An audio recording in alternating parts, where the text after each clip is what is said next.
I am Jed from GDK Veneering. Today I've done another video not long ago, but this video is for these door cappings that have been sent to us today for restoration. This is out of a Rolls-Royce cornice.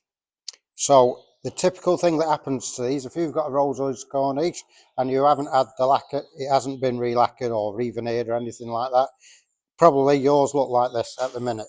So the first thing to go is at the top.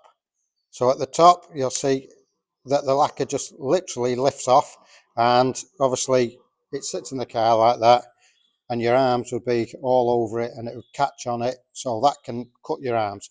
So also the milky bubbles that you also see, that's also a common thing where it starts to lift off. Bit of a milky colour to the crossband and things like that. Now, when we give these quotes out for a re-lacquer, that's the quote to re-lacquer it. 9 out of 10 times, by the way, the Rolls-Royce cornice, this crossbanding that's here would normally lift off. Now on a couple of these it's already starting to do that, so if that comes off, we can't just repair a little bit because it won't match. We have to take all of that off, so then it becomes a re-veneer. Just making people aware of that. So like I said, that is a common thing. The lacquer also happens with Bentleys and all classic cars, really. They'll all do that if it's got a decent lacquer that was applied in the first place.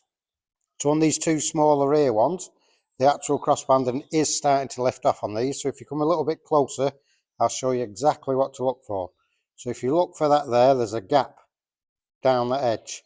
Now what will happen is, when we go to strip this, chances are that this crossbanding is going to come off. Hopefully it's not, because we will re-glue that first. You can see that there's movement on the crossbanding, and if you see that, that means that the glue isn't doing its job. Like I say, chances are it might come off, hopefully it won't.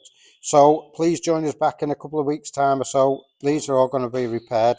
And also, just another thing, on the top of these, this is also a common thing to look for.